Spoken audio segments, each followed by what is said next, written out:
Good evening, everyone, and welcome to today's meeting of the Corporate Scrutiny Committee. My name's Councillor Stephen Fenton. I'm the chair of the committee. We're joined by a number of members and officers who will introduce themselves when they come to the table. We're also joined by Councillor Katie Lomas, who's the executive member, who's here for agenda item 4. We'll begin with some housekeeping for members of the public present. If you need to make use of the toilets, they're just at the rear of the room behind you. In terms of apologies, I've received apologies from Councillor Widdowson and Councillor Eyre, who are substituted by Councillor Fisher and Councillor Hollier. And everybody else is present. Agenda item 2, declarations of interest. Does anyone wish to make any declarations relating to items on today's agenda? No? Okay. Agenda item 3, public participation. We have 2 registered speakers this evening, so welcome and thank you for coming. If I can invite Ben French to come up to the table, please. Ben, you'll have 3 minutes to speak. Would you like a 30-second warning or not? Yeah, that'd be good. Thank you. Yeah, okay. So yeah, please do start when you're on time. Thank you, Chair. Ben French, York Green Party. There are lots of important items on this agenda tonight. The Boundary Commission, Castle Gateway, but for many residents, the truth is none of it matters unless the council and its services reach those who need it most. I want to talk about item 5, the communication and engagement strategy for the next 2 years. I think this is a really important document, and unless we get it right, we will be failing a lot of York's residents. If you speak to the average person around York, the council is the source of most things that are bad in York. And I get that it's an uphill battle, but clearly there's something not working with the communication strategy at the moment. There's got to be some small ways we can do a little bit better. Now, the communication strategy matters. Why? Because it's all about York's key services being accessible and available to those that need it most. There are so many important services that the council runs, some of which are referenced in this report. Services like the health trainers that make a massive difference to the health outcomes of so many of York's residents, like social care, like housing services, like mental health services, like education and training opportunities. The list goes on. It would be a massive loss to the city and its residents if these services are not properly communicated and properly outreach to those that need it. It's vital we get this right. Now, there's some really important things in this document that I just wanted to briefly highlight. The council says you should talk to residents like they're a 9-year-old in documents. I think it should be younger, to be honest. It should be social. There should be more social media engagement, and there are some good pointers on how to do this. The visual identity and a coherent identity of all of York's services, that's clearly not working. And bringing in more unheard voices, I want to hear more from the council on exactly what this means. For me, there are some really important points here, but this document has one key problem. It's about making communication work for the council, and unfortunately not so much making communication work for the residents, bringing in the right narrative for the council rather than the right solutions. And whilst showcasing the good work the council does is important, it's all about reaching people where they're at, making these services work for the residents and those that need it. 30 seconds. My final questions: what is the council doing in this document to reach out to traveller communities, minority ethnic communities, those in insecure work or housing who aren't always the first target? Where are the survival guides that would really help this? The local resources. How are these services reaching churches, mosques, libraries, community centres? There are so many important agenda items the council will talk about today, but for me, the amount of councillors in this building doesn't matter if the services that support their constituents aren't reaching them. I do really think this is what residents care about, and I'd urge the committee to consider these things today. Thank you very much, Ben, and I'm sure some of the points you've raised will be picked up when we get to that agenda item. Thank you. The second public speaker we have is Andy de Gorn. If you'd like to come and join us, Andy. Thank Would you like a 30-second? Yes, please. Okay. Right, so you've got 3 minutes in your own time. York Green Party welcomes the Castle and Eye of York proposals, including some improvements that reflect our consultation response, such as play space, more green space, and retention of blue badge parking. Finally, closing the car park to start work is a welcome, bold step, not least because closure will significantly benefit the proposed city centre bus priority corridor by removing much of the private car traffic currently using the route to reach and leave this car park. However, it still feels like a really missed opportunity. Switching out the Transforming Cities money to the Ring Road project means that the original vision of a walking and cycling link from St George's Field to Piccadilly and opening the riverside area to a new bridge over the Foss is being abandoned.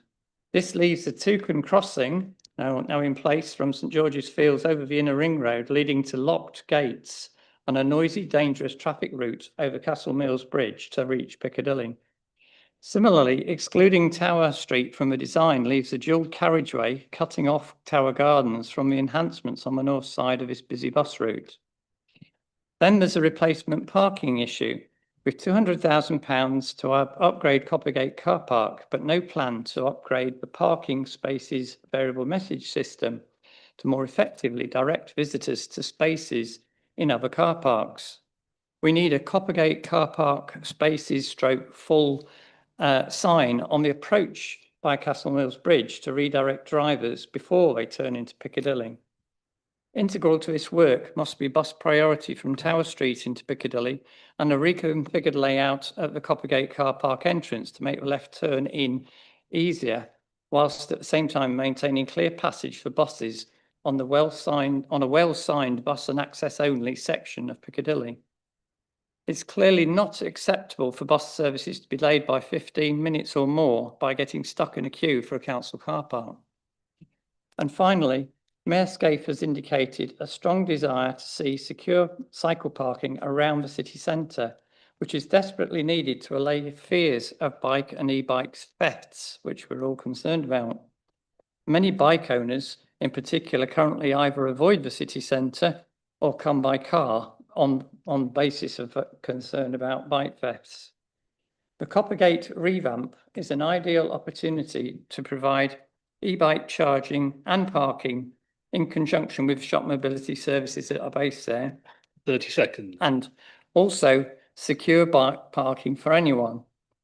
Please work with York Cycle Campaign and the Mayor to make this happen. And I would just add that there is within the council, within that car park, the space that's been vacant, unused for 50 years. And there's an opportunity there for making some use of that for secure bike parking. Yeah. Thank you very much for your comments, which I'm sure we'll pick up under the next agenda item. Which brings us on to agenda item 4, major projects update on Castle and the Eye of York projects. So can invite officers to join us at the table. So this report is coming to committee for pre-decision scrutiny. It follows on from reports that came to us, I think it was last month, covering York Outer Ring Road and Station Gateway. So this is the sort of the third element of that suite of major projects that's coming to us. For an update, the report sets out a number of recommendations on which scrutiny's comments are sought prior to a final report going to executive. So if I can invite officers to briefly introduce the report, please. Thank you, Chair. So the report sets out the work that's been undertaken since the exec committee in November 2023, when there was a request for officers to go away and look at the redesign of the specific scheme. This is a scheme that's been around, as members may be aware, for I think over a decade in effect in various guises.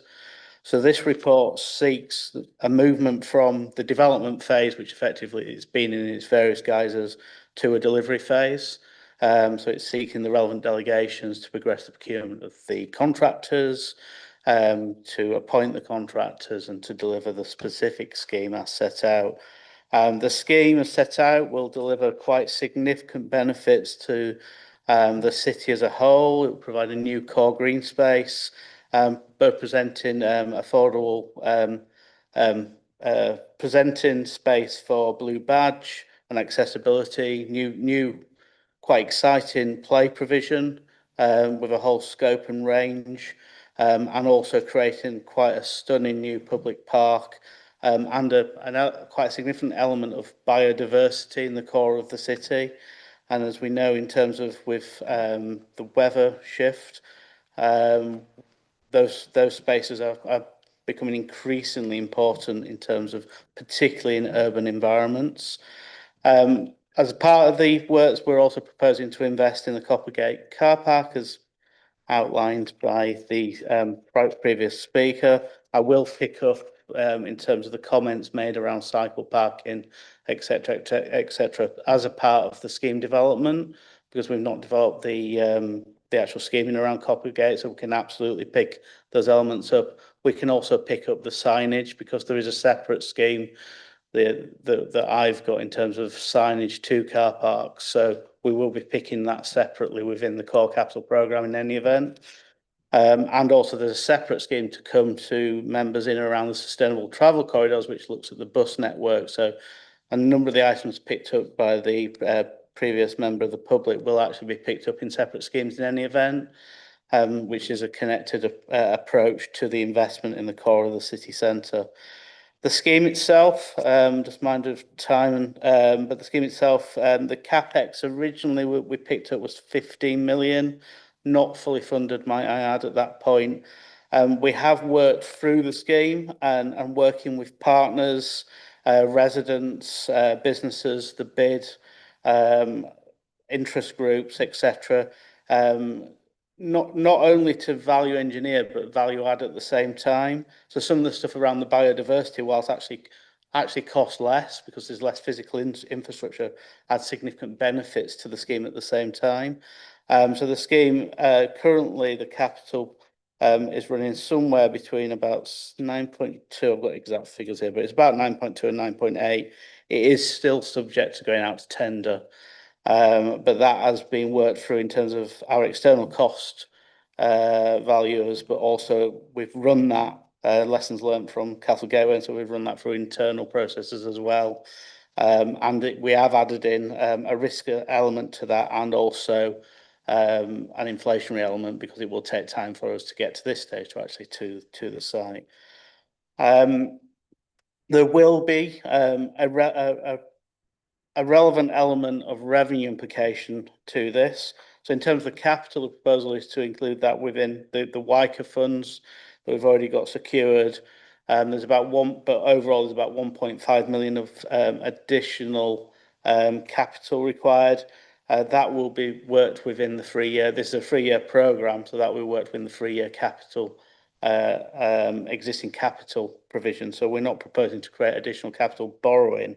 But in terms of the wider revenue implications, there's potential there in terms of loss of car park and car park income. We can talk about that in terms of detail, in terms of the dialogue. It's a really difficult one to work through.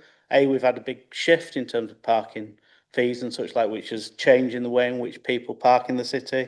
In addition to that, we do know there is capacity. Coppergate isn't running anywhere near capacity and such like, but at certain times of the year there isn't capacity.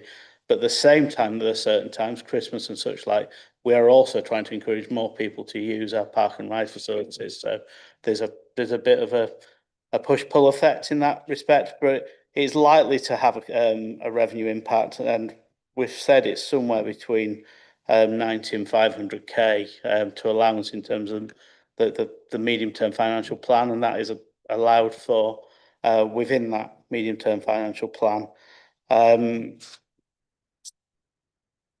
But there are so many factors that will play into that.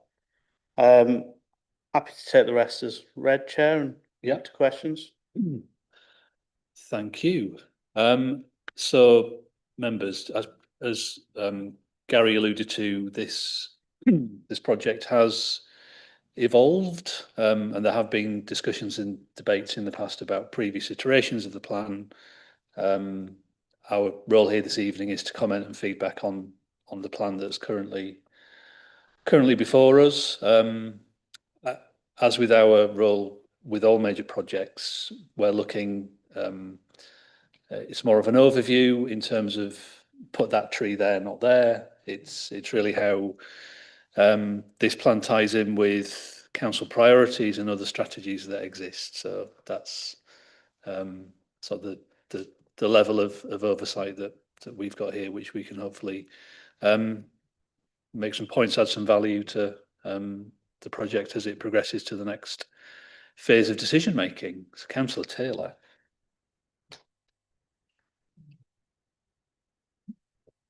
Thank you, Chair. A few things to raise. First thing is to say, can you put that tree there, not there?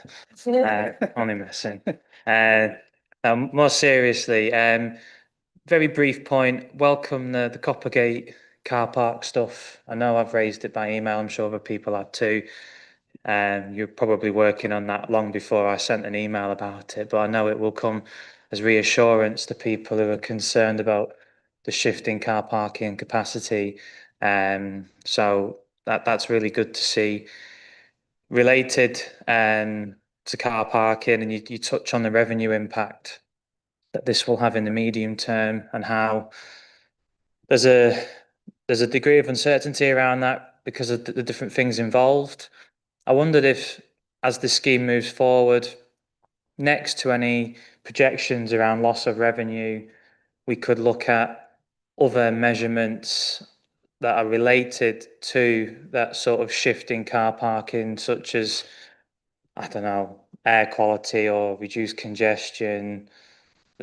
What I'm trying to say is the revenue impact on the council is just one measurement amongst many that are behind this strategic change, and that needs to be in the mix when these discussions are being had. It's not really well, it is a question, I guess, Yeah. but a comment as well. Yeah, so to what extent can other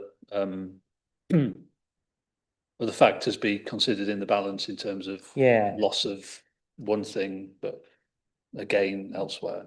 Maybe not financially necessarily.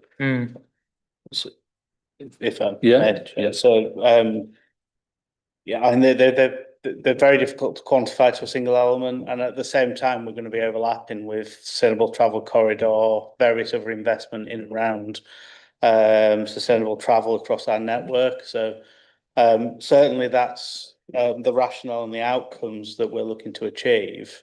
And, you know, and fundamentally, I don't think there's many cities, particularly ones of this stature and nature and heritage quality and visitor destination, that has such a poor car park in such a wonderful location. So, you know, fundamentally, this will set off that location, both its heritage and present a significant benefit to the residents of the city and visitors to the city, and hopefully contribute to reducing traffic in the core of the city, which is really quite important. But fundamentally, even if you just take on baseline growth, we need to take traffic out of the core of the city. So having a load of parking in the city doesn't do that. And there is capacity pretty much all year round, other than those peak times, in our existing car park provision. Notwithstanding, we're not the only car park provider, so there is capacity in other car parks. Yeah. Just as a follow-on, picking up the issue of sort of revenue implications in the context of lost car parking income, what are the revenue implications in terms of the funding approach for the scheme as presented? Is there still a revenue implication of the borrowing that would still be required to deliver it, and what magnitude would that be in terms of annual revenue implication? If I can refer to Patrick. Yeah. Evening, Councillor. Patrick Looker, Assistant Director Finance. Come along expecting a few questions around financial implications for the scheme. So in terms of the scheme as stands, we're not looking at asking council for any further borrowing. It's all going to be within resources that have already been set aside. So there won't be additional borrowing costs over and above what's already members have agreed through the levels of borrowing. We're looking at moving some grant funding from West Yorkshire Transport Fund, or some switching some of that funding into the delivery of the scheme, as opposed to the bridge that was going to do some of the sustainable transport improvements. So it's no additional cost in terms of that. Going back to the car parking, members just need to be aware we're expecting £2 million revenue from Castle Car Park this financial year. It's about 20% of the total income. The director is absolutely right that on the majority of times there's capacity elsewhere within the city car parks to make up that capacity. So theoretically we can move all those cars into our own car parks and there'll be a limited impact on the finances. But what we aren't able to do is tell people where to park. We can advise, we can recommend, we can nudge, we can provide signage that sort of tells them to go to these particular places, but there will need to be a recognition that there will be some leakage out. And indeed, part of the council strategy is to reduce car parking, reduce the number of cars. So there needs to be a recognition in the financial strategy of reduced car numbers coming into the city, into our car parks as well. Thank you. Councillor Coles. Thank you, Chair. Just a comment and a brief kind of question / suggestion. One was just the comment is just around the idea of having a park in the centre of the city, especially on that side of the city, and something free for families who live in the city to be able to access in town. I just think is really, really welcome, and just will be just transformative, I think, for that part of the city centre. And then just a question really, or a suggestion. We've got all the capacity in terms of the provision in town, given that we're trying to shift people into using the park and ride. And I know that today there's been the publication of the new park and ride decisions that are going to be made next week. But I just wondered whether or not, given that you've probably already got that information, whether we shouldn't also include the capacity of the park and rides, which I assume is also under capacity, just in terms of part of the public reassurance around the fact that there is an awful lot of parking provision for people who need to travel here in the car rather than coming on public transport. But you can always park at the park and ride because there's always X number of spaces or whatever in terms of the capacity there. So just a suggestion really is in terms of whether there's a reassurance point for people who are using cars, particularly given that we're going to have 24-hour park and ride available at some of the provision going forward, just whether it's possible to join those things together. Yeah, absolutely. It's a good suggestion. We'll put both of those in, and actually they coordinate with the reports that are coming through at the same time. Yeah. Okay. Thank you. Councillor Fisher. Thank you, Chair. First, a comment. Ever since I came to York in 1978, I've always thought the Castle Car Park was a festering pustule on the face of York, sitting as it does right next to a national monument and the Eye of York. It desperately needs getting rid of. It's not fit for purpose as a car park. If you've got a modern car, it's far too small. The turning's awful. Its surface is like craters on the moon. So I fully support getting rid of it. My concerns are the element of funding that's going to be required and where it's going to come from, because it says use of the West Yorkshire Combined Authority funding may be subject to the opportunity to swap up to 3.474 million of approved funding from the York Outer Ring Road. Have we got a guarantee that that money will be a direct swap and will not be taken out of the York Outer Ring Road budget? And can we have an assurance that the shortfall in funding will also not be taken from the York Outer Ring Road budget, which has already taken a hit and is a scheme that is absolutely critical to the people living in the north of York? Again, for you, Chair, it doesn't impact budgets. It's just where the funding best sits in terms of the outcome requirements of each of the funding criteria. So it's just how we move the funding around against the criteria in effect. And West Yorkshire Transport Fund, happy with that? In the conversation we've had, yes, but we've got to go through due process, but it won't impact any of the schemes in terms of where the funding sits and the amount of funding that's allocated. So there'll be no impact on the budget for the No, interim. Okay. Thank you. Question for me around sort of transport and links with the transport strategy. I know in other scrutiny committees, we've long had discussions about parking and provision of parking. And the transport strategy implementation plan talks about developing a consistent and equitable strategy for parking across the city and reviewing parking capacity on and off street within a 2 kilometre radius of the city centre, which is something that most of us think is eminently sensible. I suppose the concern I have in that Appendix 2, which is always a really, really helpful summary of parking availability, car parking usage, is almost a part of that piece of work. It's an assessment of parking provision in one sector of the city, in the context of this project. But it then begs. I was really thinking, what about the other car parks? And then thought, well, no, this is looking at a specific area of the city. A concern I have is that by looking at this in isolation, we're not looking at the other areas within that 2 kilometre radius that the transport strategy commits us to looking at and producing a coherent plan, really. So should I be right to be concerned about this area being looked at in isolation without that broader look at on and off street parking within that 2 kilometre radius? I think the through you, Chair, again, sorry, they're two separate pieces of work and being aligned separately. We've looked at the immediate impact in terms of car parking,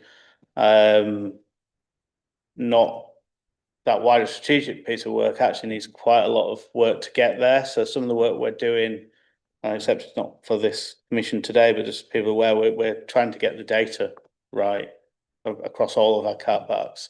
At the moment, it's payment data, not utilisation data. So we're working to get our data correct, the information we're collecting, before and also how we collect information from all the other car parks that are not ours. So that's a much bigger piece of work that we've not started in earnest as yet, because we're getting that data information right. So it's not possible in the timelines for this report to dovetail the two together.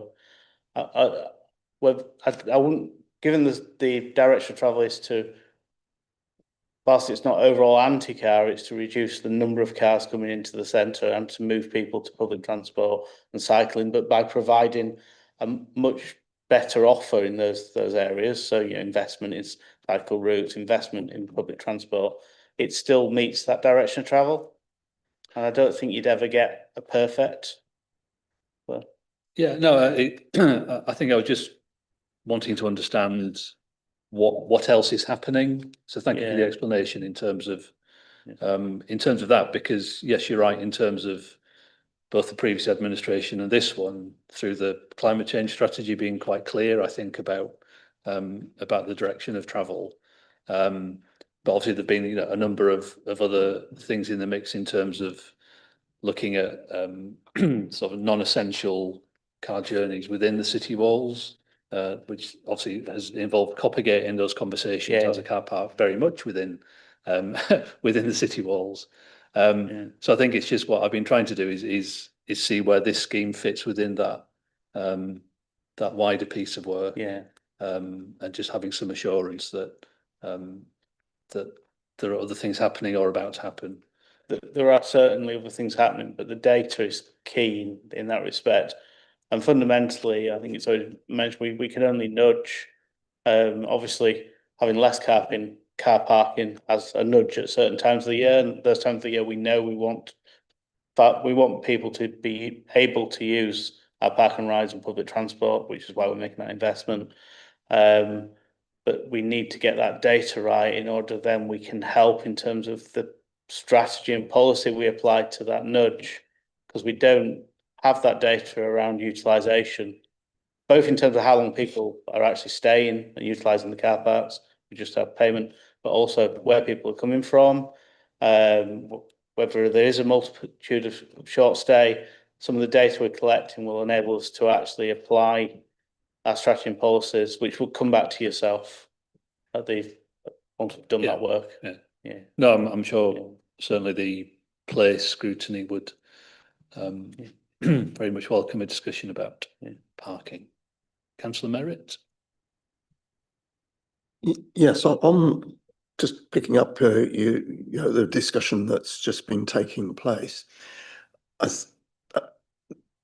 We've been expecting a car parking strategy for quite a long time, but I think circumstances have significantly changed in terms of the very clear policy decision in last year's, linked to last year's budget, of making a major change in the car parking charges so as to actually move more people to public transport, to use park and ride, and to use active travel, which significantly changes the position and relieves in a sense, relieves the pressure on city centre car parking as we wanted to see.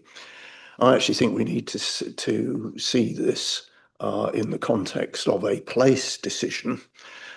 You know, in its, you know, this is what is driving us. You know, thinking back to the Coppergate shopping centre discussions, which was the planning policy of this council 20 odd years ago. You know, there was a very clear strand of public opinion at that time that said that was the wrong way to use this site. We should be moving towards public parking to a public park in the use of this space. I think of Philip Crowe as the keen advocate of that, who actually put in an individual planning application with quite a degree of public support to advocate that. This is something that has, been asked for by residents and conservation groups and others for a long, long period of time to rectify the setting of the castle and the Eye of York. And it is an important place development that, frankly, I will be very pleased to see happen. So I think we can take this decision as a primarily place decision while we still have the longer term issue of how we provide residual car parking in the city centre linked to the actual detailed movement and place strategy, because those two, frankly, absolutely have to run together to get this all right in due course. That said, I want to get down to some of the nitty gritty. We know one of the reasons why people particularly valued the car park, the existing castle car park, is both because of its being in the heart of the city centre and therefore very easy to get to and from most of the city centre attractions and evening uses. We also know from previous research, admittedly quite dated now, that one of the particular issues that we need to be conscious of is women particularly valued the car park because it was open, subject to observation, and they disliked multi-storey car parks because of that very issue. So I welcome the proposals to make improvements to the Piccadilly car park and the CCTV. But I think a key part of that assurance that we need that people do feel comfortable using it late at night is not just the CCTV, but there is monitoring of the CCTV. There are the crash buttons like you have on London Transport to call for aid in an emergency, and there's going to be someone at the other end to deal with that. So I just want to make sure that's really been fully thought through, that 200,000 is enough to make all the necessary improvements, and we have that guarantee in terms of personal safety that will make it an attractive and acceptable alternative. And that might also help minimise any revenue losses if we do that properly. Thank you. Do you want to pick that up? Yeah, Chair, the intention, it would be fully monitored CCTV back into our own systems. So don't know if we include panic buttons, but we'll certainly take that away and have a look at that. Which again would go back into our own back office systems that, as you're aware, are monitored 24/7. Just on that point, I know when when there were debates around the St George's Field multi-storey car park, safety was one of the key issues in that debate. And will there be an equalities impact assessment accompanying the next iteration of that paper? Because that's where I would expect some of those issues to be picked up in terms of issue and mitigation. So obviously there's not an EQIA with this paper, but will there be one with the decision paper that goes to executive in which some of these issues can be picked up? There will, yes, Chair. Yes. Yeah. Okay. Yep, Councillor Merritt. I didn't raise all the points I meant to. One of the other issues was that with the current car park, Piccadilly car park, is that the disabled parking was on the top floor, not the most accessible position for people with disabilities. And at the back of my mind, I think there's only one lift, is there? Which has broken down in the past and then left disabled people isolated. So I just wondered what was going to be done about that aspect of the current car park design and so on. The other issue I wanted to raise about blue badge parking is whether the changes in the existing car park, which will continue the provision of blue badge parking, will be appropriately phased, so that that the blue badge parking is available at all times during the actual construction, even if it gets moved around until the permanent arrangements are complete. Thank you, Chair. There isn't any proposals to improve the current lift, so we'll certainly take them away as part of the current normal management and maintenance. But there isn't any physical. I don't think we could physically get another lift in, but we'll have a look at where it is in its cyclical maintenance and what improvements we can make with the lift. I mean, obviously, we are providing a significant number of blue badge on the actual current scheme, so which is accessible as well. Yes, and they'll no doubt be used in preference. But to be honest, I've not looked at the phasing of blue badge, and it's actually quite difficult because it needs a full tarmac level provision. So we'll have to look at that as part of the construction works and what the implications of that, see what we can maintain. Yeah. Thank you. Yeah. Okay, thank you. Councillor Hollier. Thanks, Chair. And I guess just slightly following on from that, obviously I take Councillor Merritt's point in terms of the place-based advantages of sort of removing a car park, which is obviously a very sort of bad sort of social use of the space in such a prominent part of the city centre. But I don't think we can sort of brush under the carpet sort of concerns about the income. Obviously, £2 million is a not insubstantial part of the council's budget, and certainly an even larger part of the council's kind of discretionary spend. And I do have some concerns, I guess, about how robust the kind of estimates of the loss of income will be. Obviously, when we had the exec call in 2021, which I think I was on, there was a 50-page parking citywide strategy, which at the time Labour said wasn't enough, and 20 odd pages of analysis of it. And obviously we've got very little of that here. I guess the question is whether, I think we've described 500,000 loss as conservative. Is it a kind of worst case, best estimate? How bad in a sense could it be really? Because we're talking about a loss of 500,000 potentially, but could that be significantly higher? So again, for you, Chair, I'll bring Patrick in a minute. So we do know most of the car parks operating in the city are operating at quite a high level. So like the NCPs, and because they have a lot of contract car parking, are actually quite full. So if you take that, and there isn't a full science to this because the data isn't there, but if you take that as an assumption, and you take the assumption that actually we do have space in a lot of our car parking generally is either more to the edge or isn't invested in the same way.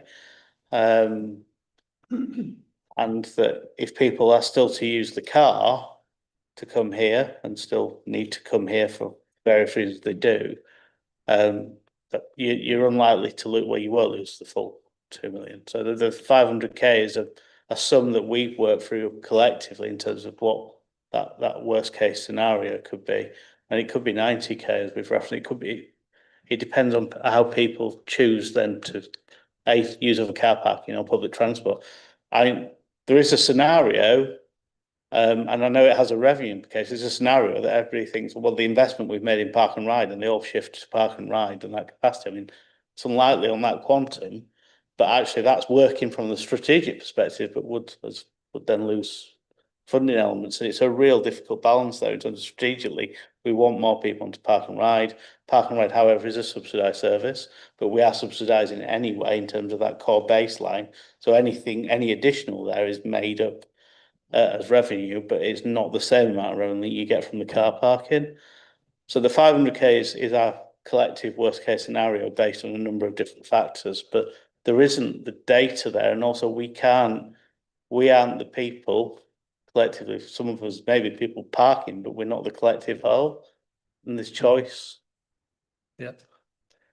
I suppose just following on. Sorry, Patrick, if you want to. The only thing I'd add is we do have experience where we know that when Castle Car Park is full, certainly on the lead up to Christmas and Saturdays and so on, that is when Coppergate and St George's are also at their fullest. So we do know that when Castle's not available because it's effectively become full, people do transfer over to a number of our other car parks. We've also got the experience of when we had the Rose Theatre, I think it was the Rose Theatre, back in when an element of Castle Car Park was closed off because the theatre was there. We didn't actually lose significant amount of revenue because there was capacity elsewhere in the system to fill that. So we do have historical evidence that people do move on to our own car parks, but obviously we've never done a whole closure of a sort of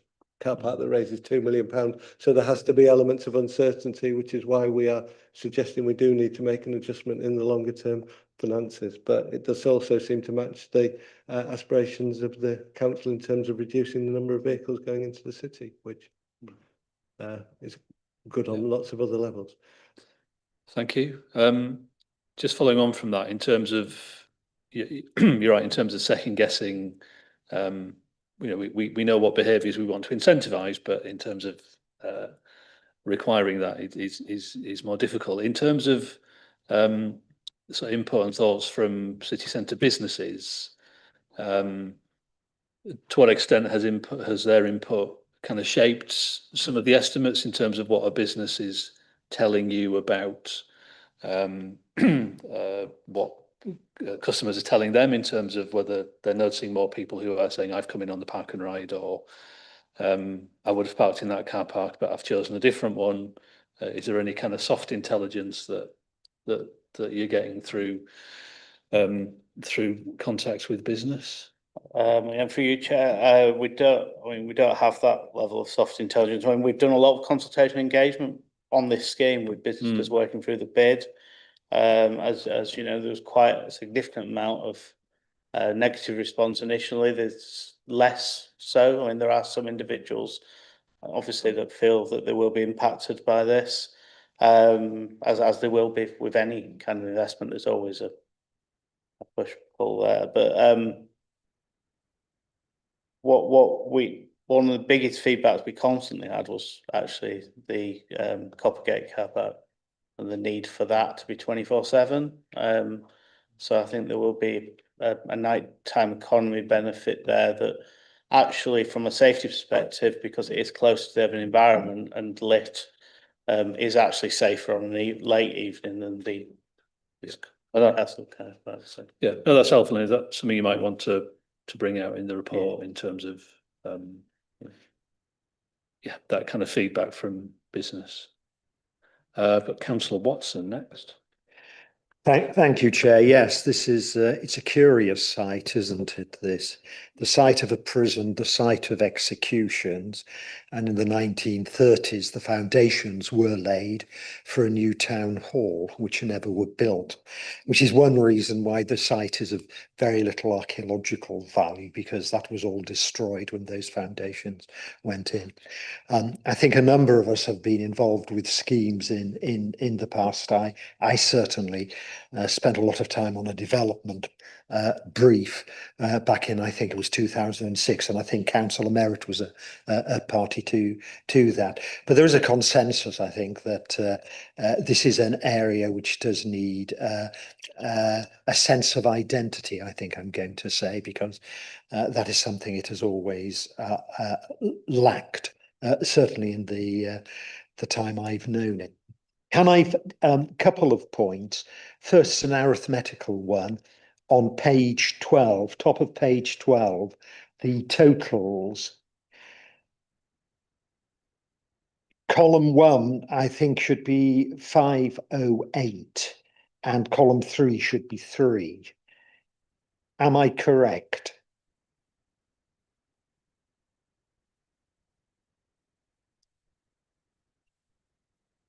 Yes, it's where page 11 becomes page 12 in the agenda pack. I just think some of the numbers don't add up. But that's correct. Yes, that's fine. I was just double checking. Somebody's copied down from like a yes. the earlier table. Yeah. They haven't followed through. Yeah. Apologies for that. But more significantly, we all know that the electric car is taking over. Electric cars are significantly heavier than ICEs. Has anyone done any analysis on the Piccadilly multi-story to query whether or not there would have to be a reduction in number of vehicles there because of its engineering structure? Gary? Yeah, I mean, the answer is no, but I can hazard a guess, given I know when that one was built, that's probably fine. It's largely the car parks that were built from the late 50s to the late 70s that will struggle in terms of the weight load, and the building regs following that were pretty good. Well, that car park is early 80s, isn't it? Perhaps it's something which should be looked at. We'll consider it in the context of the overall car parking strategic review, which will follow this. Thanks. Okay. Thank you. Do any of the members have any points they wish to raise? Councillor Lomas, is there anything you'd like to say in response to? No? Okay. Councillor Hollier? Sorry, just in terms of paragraph 11, which I've now lost.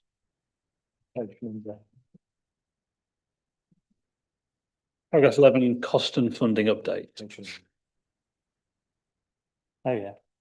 So obviously it talks about the new scheme retaining the majority of scope and quality aspirations from the original master plan.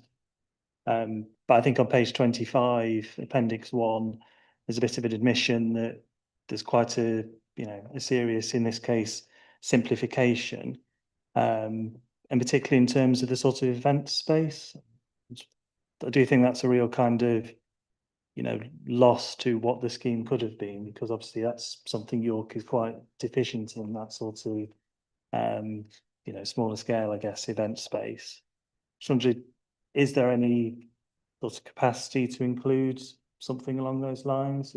Is there an idea of how much extra that would have cost? Or yeah, thanks. Thanks again for chair. So the actual move away from the event space was the exec decision. So it was a lot of hard standing. And to be fair, there were representations from heritage groups and others around that specific quantum of hard standing. We have actually in recent months added in some additional elements that would allow for smaller scale community and resident based events. The site actually isn't well served in terms of power and would cost quite significant sums, which weren't in the original cost element, to upgrade the power. So it requires a number of other schemes to happen around there in order to present power for larger events. But we are putting the ducting in. There's going to be some areas that are going to be grasscrete now, so you can have smaller fairs, markets and such like, not the same scale as the Christmas market, but more community-based activity. And we are putting in water and base level electric that will allow us to put smaller events on. So we are responding to that, and that actually came out of some of the recent consultation we've undertaken. And that actually has referenced here, I think it is, we're going to have to put in more security in around the anti-terrorism measures as a part of the scheme as well, which is coming out of some of the planning consultation, which will also enable us to put those events on safely. Notwithstanding, it could still hold a large event, but you'd have to make good the grass and such like. So other locations have, we already have large events on grass. So once it was settled in and such like, you could have one-off large events still in this space. Okay. Councillor Lomas. Thank you. It was a very deliberate decision by the executive to make the city centre park green, and not to just pave over a car park, leaving a city centre park that didn't look very green. And so that was a very deliberate decision to make it greener, make it more family friendly, and to make it a space that can be used all of the time, not a space that kind of is designed for events that happen ad hoc, and then is just used as a space to move through the rest of the time. So the new design gives much more green, much more sustainable planting, but it also makes it a family-friendly place for everyone to enjoy.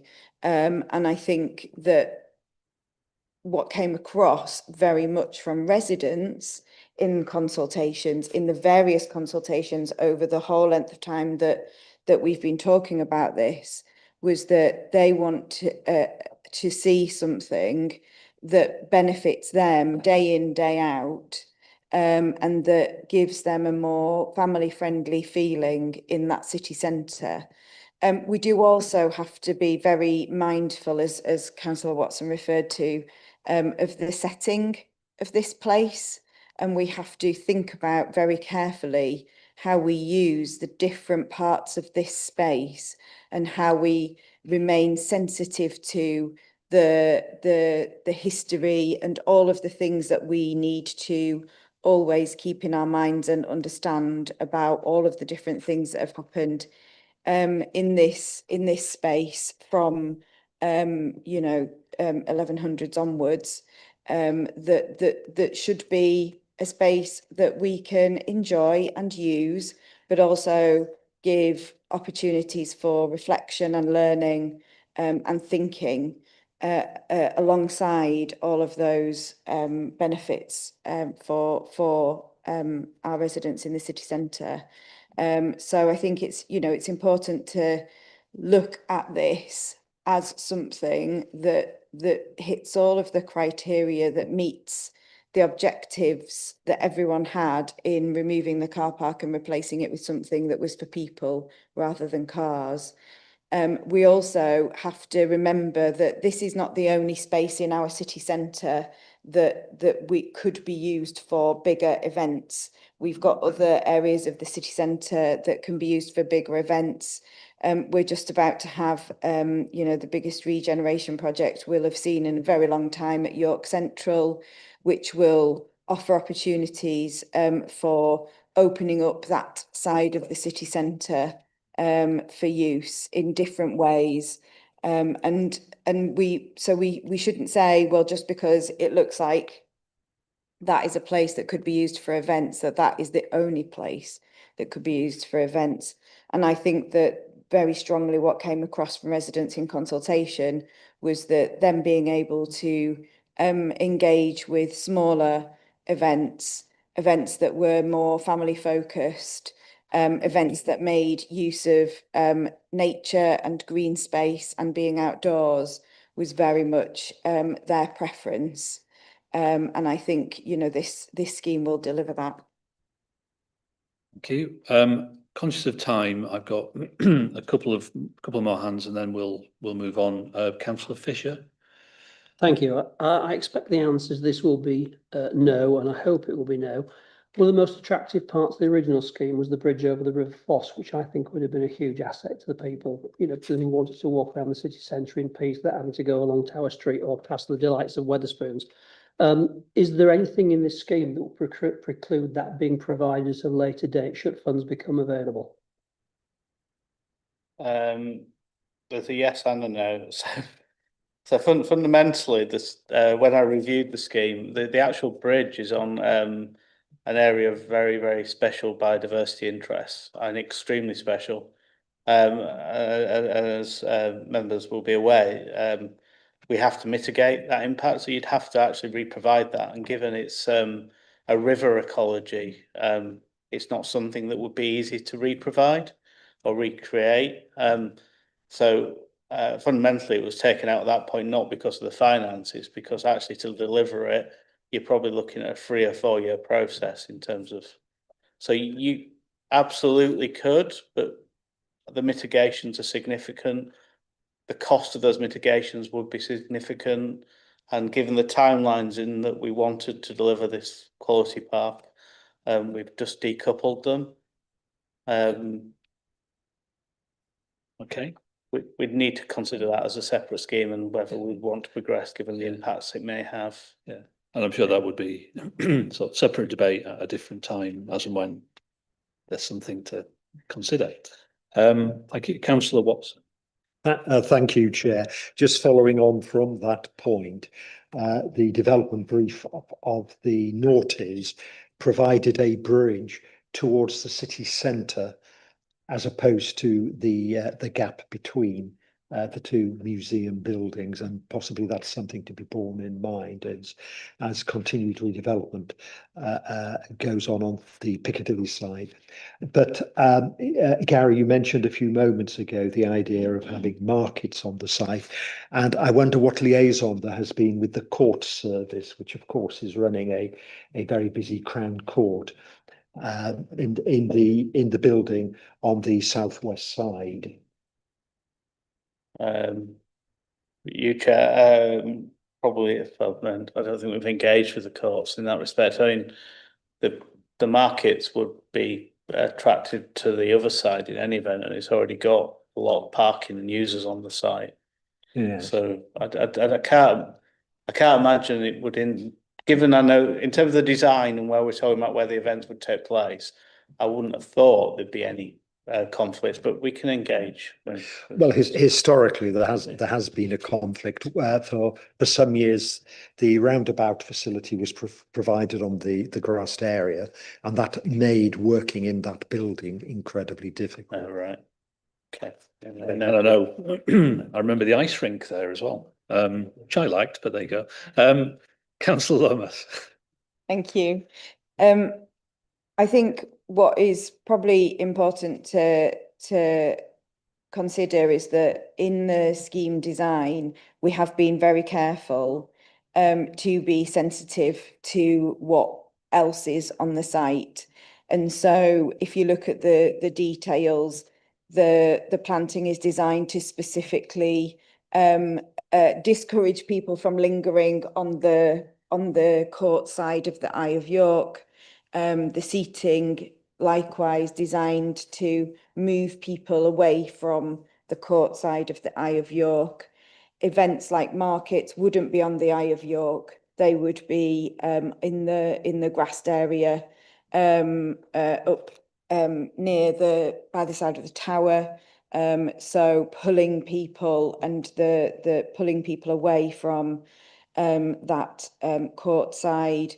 There's also opportunity for the other buildings that surround there, the Castle Museum buildings, to be able to use the space. But again, focusing on the sides that are not adjoining the court, being sensitive to the area, because we do have to think about that. I don't think there's any plans to move the court. So we do have to think about how that site is being used by others as well. And I think the scheme does that really well, and uses seating, planting to help move people into the areas we would prefer them to gather in, enjoy, make noise in, rather than the areas where we want to have more quiet spaces. Okay, thank you. Thank you, members. I'll draw the discussion to a close at that point.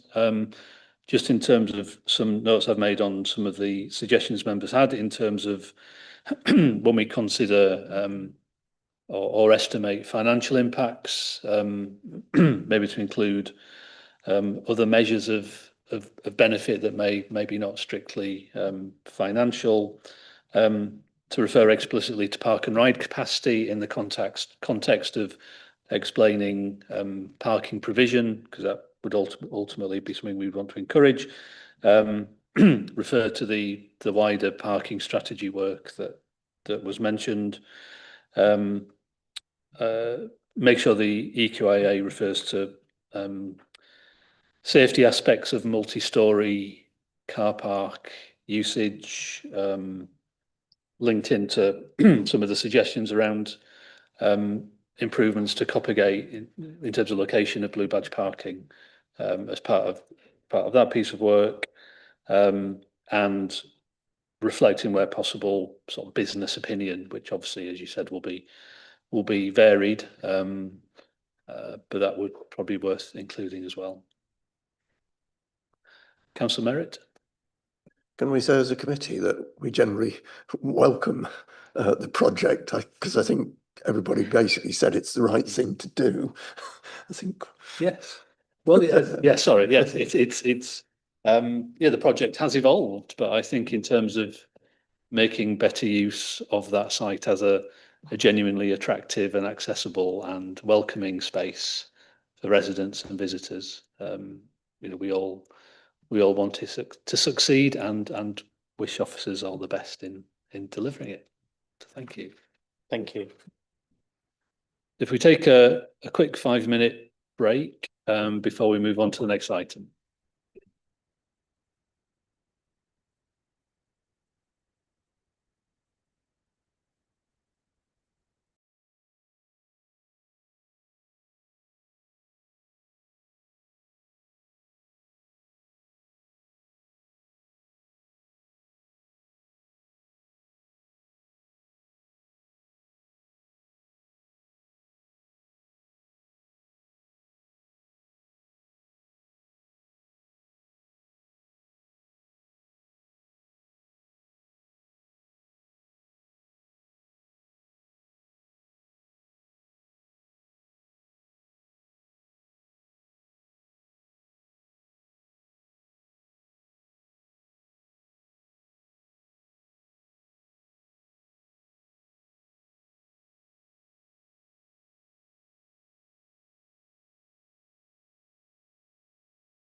Hello, everybody. Welcome back to the second part of this evening's Corporate Scrutiny Committee meeting. We now move on to agenda item 6, which is the draft communication strategy. And we're joined by Michael James, who's Head of Communications and Engagement, and Councillor Douglas as leader and member responsible for communications. So, Michael, would you like to introduce the report, please? Thank you, Chair. Yeah, thank you. So this is about us bringing together our approach to corporate communications and engagement into what I hope is a coherent strategy. And the formulation of this relates to two key issues, really. So there was a recommendation from the most recent Corporate Peer Challenge around us as an organisation having a strong and consistent narrative to support the ambitions of the Council. And then a review of the communication service undertaken by Veritao at the start of the year, which reported back in May and had a clear set of recommendations in that. So this strategy is part of the response to those two things. And it's also part of us looking at national guidance and best practice around how to structure and deliver corporate communications and engagement to add value to the things this Council does and how it does them. So the strategy itself seeks to be quite clear about the role of communications and engagement within the Council, how the service directly supports the things the organisation does. It looks at national standards for how we should be applying how we design, deliver and evaluate our communications activity. It includes things like a standardised approach or moving towards a standardised approach for how we speak on behalf of the authority, and how we organise the visual identity of the authority as well. And then the strategy gets into some detail around some of the core narratives that run through this. So obviously the Council has its core commitments and Council plan delivery objectives. And the challenge here really is to make these meaningful to people who live in the city, for our partners who we work alongside, and for businesses here as well. And so my proposal set out within the strategy is that we group these into three key areas. The first is around people, centred around our neighbourhoods. So the things outside people's front doors that they really care about. We know that, and as members, you'll obviously hear that on the doorsteps, and we know that from national research as well. Second one is around places. So there's a lot of ambition for the city in the future.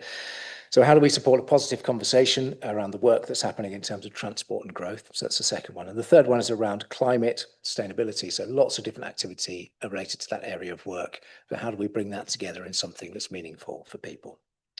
And then also included in the strategy are the steps that we need to take to get to those ambitions. And that includes things like developing a proper map of what I've termed seldom heard voices, which one of the early speakers actually mentioned right at the start of the meeting, to make sure actually that we can listen to, engage with as many people as possible in the city. And that is not just about them asking them to come to us, but it's about us taking the message to the places where people already are. It includes developing a consistent approach to how we deliver engagement with different levels of activity for different types of issues. And it includes a focus on developing some joint working with our key partners to look at the things that affect us all across the city. A recent example of that will be the issues around community cohesion. And it also includes us trying to be as efficient as possible with the way we do all of that, by really trying to understand how different types of people, we can reach different types of people with the different channels, both that we own, but also ones that we don't own, by looking at how we can create advocates within those spaces. There are a number of appendices to the report, and the point here for me is to bring all those things together into one place. So that includes the media protocol and dealing with social media channels that we own, digital channels that we own. And just a very quick note on the social media protocol. The current version is a little out of date because it deals with the situation under a coalition administration, a previous coalition administration. And so the only changes proposed here within the draft strategy are to reflect the fact that it's a single party administration. I'm happy to take the rest as read, Chair, and to take questions. Thank you very much. So this is an opportunity to help shape the strategy before it goes forward for decisions. I'll start with Councillor Taylor. Thank you, Chair, and thank you for bringing this draft to us. It's appreciated. I think I've got two queries. not related, but can I go through them both, Yep. Chair? Thank you. So, the social media protocol, forgive me if I've got this wrong, even if slightly. There's something in here on how we respond to people who comment on our posts online. And when I'm on the likes of Facebook and I'm looking at council social media, I often feel frustrated that there isn't much return comment coming back. And I fully appreciate that you get all sorts of stuff being sent on those pages. Will there be a change in that so that the council's a bit more on the front foot in politely correcting things that aren't true, and even B, defending itself where people are frankly out of order? And I'm putting that politely, because too often the council as an institution is just sat there like a punch bag, taking all kinds of flack. And I think this applies regardless of who's running the council.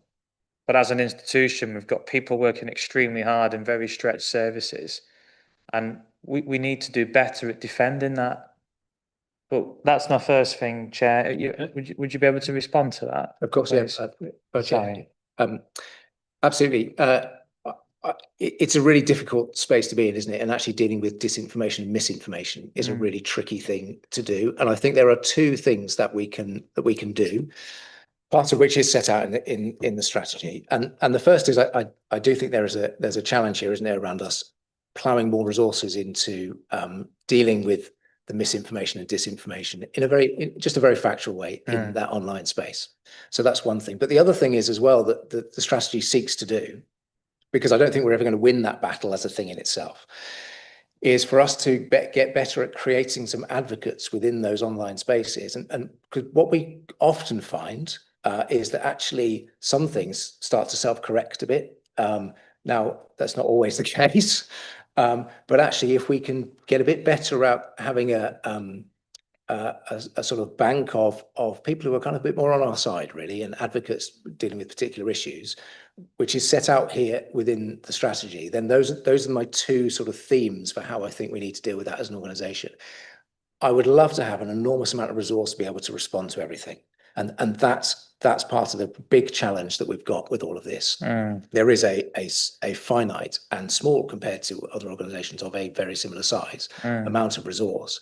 And it's how much we plough into dealing with issues on social media and how much we think, actually, let's focus our efforts on other aspects of the communication service based on the objectives, whatever it is we're trying to do. I absolutely take the point. This is a really difficult thing to deal with. Yeah, thank you. It's an interesting one, and I guess this links to where I'm going with my second question. So my second question is about those people who aren't online.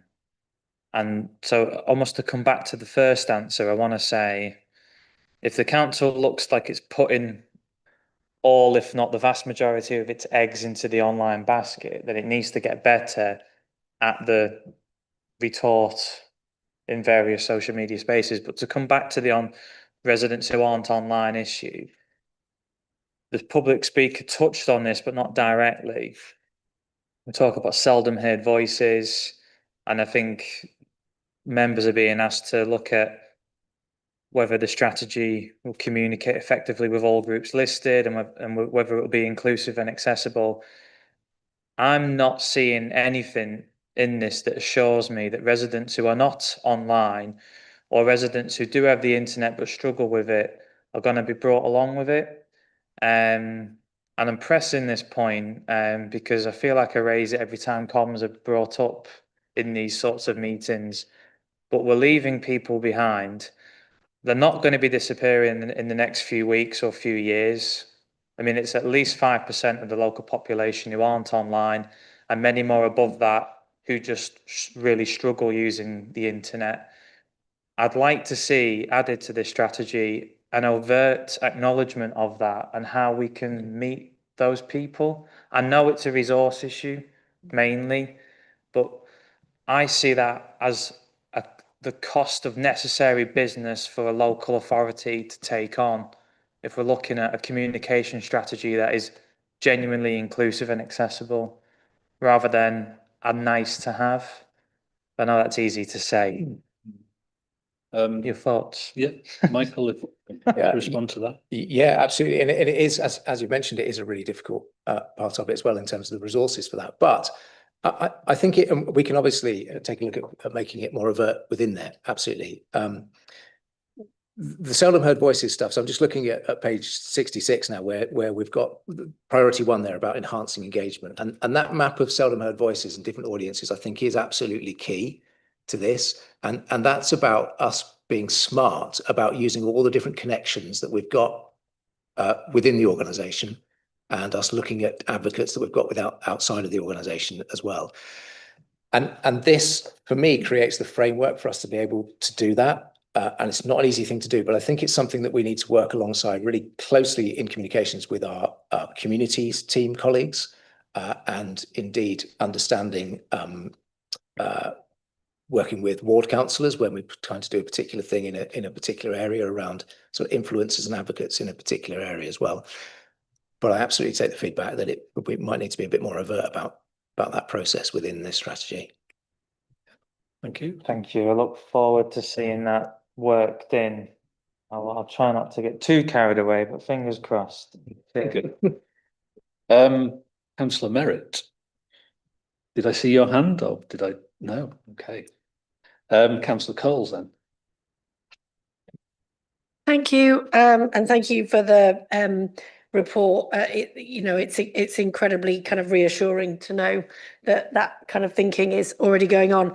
I wanted to focus to begin with on the fact that there are only 5 full-time equivalent people that you outline in your team, which I think, to be fair, Councillor Taylor also referenced. I just think that is, from a communications team point of view, for an organisation the size of a local authority, that is incredibly small. And we all know why, because, the local authority budgets have been under such pressure. I just wanted to thank all of those 5 full-time equivalent people, whatever number they are in part-time equivalents and full-time equivalents, for everything that they're doing to try and get those messages out about the brilliant work that other officers and staff are doing across the city. I suppose my point was kind of related to that, really, which was I'm kind of aware of efforts in certain teams to try and amplify some of the work that's going on from other staff almost directly into their own communication channels. And I know that some local authorities kind of do more of that amplification directly from people who are working on the front line. I know that the work, the neighbourhood caretakers work, I think, has been looking at how there is a direct link between the work of some of those staff on the front line and the communications that come out about the work that they're doing, and I think that's really important. I was going to just ask whether or not you were looking at any of that around adult social care, children's services, health trainers, all of those people who are doing brilliant work in the city. I know the local area coordinators do their own social media. I think that's, from a ward councillor point of view, really, really helpful. I suppose my second point, if it's okay, Chair, was just that the reason that felt important to me was that because you've only got 5 full-time equivalents, but also because Councillor Taylor's point around the kind of way, the flack that council officers often get online or via other media outlets. I just think in some ways there is a need to defend the work that council officers are doing and council frontline staff are doing, and the kind of process of having a democracy, and those council officers are working within that process, kind of needs defending. And I suppose I'm not suggesting that we have a bigger comms team, because I know that the resources aren't necessarily there, but I think we do need to think about how we amplify that from the work of people who are on the front line, whether that's training for other staff who are interested in trying to do more direct comms themselves, or just picking up some of that other stuff around digital exclusion as well, and just making sure that that is picked up perhaps directly by some frontline staff rather than necessarily through additional comms staff. But I think you're doing a really good job considering the resources that you've got. So I just wanted to say thank you for that. Thank you. Would you like to respond, Mike? Thank you for your comments. Yeah, I think the neighbourhood caretakers work is really interesting and could indeed set a bit of a precedent in terms of how we might want to do that for other frontline services as well, because it's something that we are really focusing on in terms of trying to tell the story of what they're doing, but also we have had conversations with the team around how they can try and tell their own story as well, which I think is really important. Absolutely, if we can get it right for that type of service, then I think we can probably have a look at rolling that out to other services as well. Just for the avoidance of all doubt, so we have 5 positions that are base budget funded. There are a number of other colleagues who work within the team who are funded to deliver particular pieces of work, particular projects as well. Yeah, I think so I think your point, Councillor, was around actually can we make use of other people within the organisation to help deliver some of that communications, and I think absolutely we can, and that's probably a bit of feedback for us to make that a bit more explicit within the report. Councillor Douglas. Thank you, Chair. Yeah, and I just think it's worth noting as well that Mike and the team have really tried to change how the council communicates with residents, and when you look at some of the engagement levels on some of the items, they are stratospheric in comparison to what they may have been previously. And the approach of real people doing real jobs in real situations and showing real figures in there and make it far more personal seems to have really resonated with folks out there, and we've had some tremendous responses, haven't we, which I think is really positive and shows that people want to know about engaging personal stories rather than quite, I suppose, dry factual information, which the engagement rate is super low, to be honest. But it's really paying off, isn't it? Yeah. Okay. Thank you. Councillor Hollier. Thanks, Chair. I think I've got 2 thoughts as well. And yes, echo the points on the size of the committee. The size of the comm staff. I think it's particularly impressive when you sort of consider the battalions of comm staff the Yorkshire Mayor's got, compared to how we've got. I think we're sort of punching above our weight in that sense. The 2 thoughts I had really, so the first one was whether, sort of sense I got from it was whether we're telling people what we want them to sort of know, or whether we're, aiming towards telling people what we think they should know, and I think there's a bit of a gap in a sense between what the things my residents would like to know and be kept informed about regularly and in a timely way, and some of the things that we do tell them about. So I think somebody was saying earlier that, there's some changes to, some bus stops this evening, which the council's communicated this afternoon. And obviously that's not good. That's very inconvenient for those people. That's information that they really should have had a lot sort of earlier. Whereas a lot of the time it can feel like we're press releasing when the council's spending money, when something's opening, nice picture, quote from the exec member. If there's something which might be considered bad news, it's buried in the, an officer decision or, a change to a paper. I think we had it a couple of days ago with the Christmas market news. Obviously the police have kind of taken that side of things over, and there's no kind of proactive communication about, the way it feels. Some of the bad news, it is actually really important for people to know.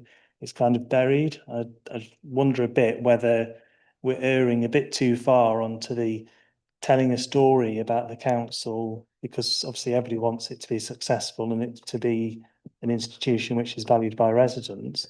But it also, in order to be seen as that, it also needs that kind of honesty and confidence to sometimes communicate the things that aren't necessarily good news. I just wonder if there's something around that.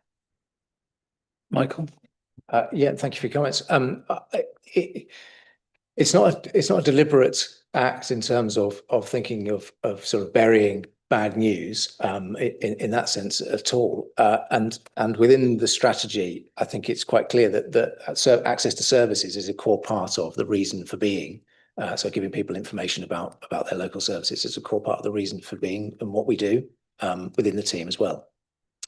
There is such a wealth of information and issues that we try and deal with each and every day, and there are a limited number of times in which we can try and tell that story on the channels that we own, which I think is, again, takes me back to us trying to get better at targeting some of that stuff through advocates and elsewhere. Because if we just flood the channels that we own, say the digital channels that we own, for example, then actually that has a detrimental impact on the algorithms of what people actually see.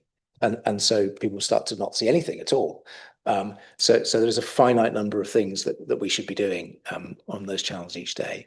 But I think it is, I mean, I think it is clear within the work that we do that part of the reason for what we do is giving information about access to services. I understand issues absolutely that you've raised there around changes to bus stops, for example. Sometimes we are dealing in a very reactive way to what's coming through and what's happening. And I think that is part of the sometimes the lateness of some of the things that we might be doing. And it's the circumstances around some of those issues, I think. Yeah, I think that's slightly leads into my second point, which is about sort of embedding a culture of communication, which I don't think we have at the moment, in terms of the, council officers thinking this is a piece of information that might be useful to spread. I'll tell the ward councillors, who are often very well placed to disseminate that information. And there's, huge numbers, things like bus route change. I know it's sort of a small thing and I keep talking about buses, but those sorts of issues where, very often the first we'll hear is when a resident rings us up and says, "Where's the bus stop gone?" So, well, I'll get to the council and try and find out for you. But those sorts of issues where actually there's a culture in the council of wanting to share information with people they think could get it out in the right way.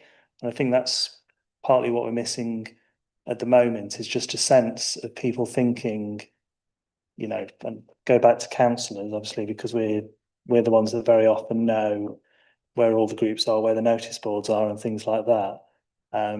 Just a sense that they come to us and say, "Oh, by the way, this is changing in a week's time, 2 weeks' time, can you help us get the word out?"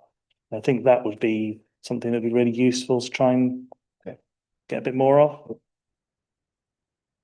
Yeah, just to add to that, I think one of the frustrations, this isn't a new thing, this has been going on pretty much all the time I've been a councillor. Obviously, the comms team, you only know what you know or what you are told. So, I won't come and blame you for something that happened and which nobody knows about. But it is that communication culture within the council and between teams within the council. And I appreciate there's, you're the kind of front end from a proactive comm sense. But there's maybe something either as part of this document or as a separate document around, so that service teams, when they're planning, and bus routes is always a good example in terms of bus stops have to be changed or routes amended because of roadworks. But then if the transport team haven't been told by the highways team until late in the day, you haven't got a chance of being on the front foot in terms of putting out comms. So you do your best. But, well, better put something out rather than nothing. So that probably isn't a comm strategy issue. It's more of a way of working issue, but it does impact how the council is then perceived in terms of, well, the council have only just put something on Facebook about something that is happening in 2 hours. So it's kind of starting at that point and working backwards, so that all staff are thinking about, if they know a change is coming up that may have an impact on residents, then being on the front foot from a timing perspective. I appreciate things happen, a water main burst and Gilly Gate shut. You're not going to be able to know about that in advance, but that's probably something separate to this, but it does impact on how the council is perceived and something of which you have little control over. If I may respond to that, if that's okay. So I think the strategy does give us some of the tools to help us to do that.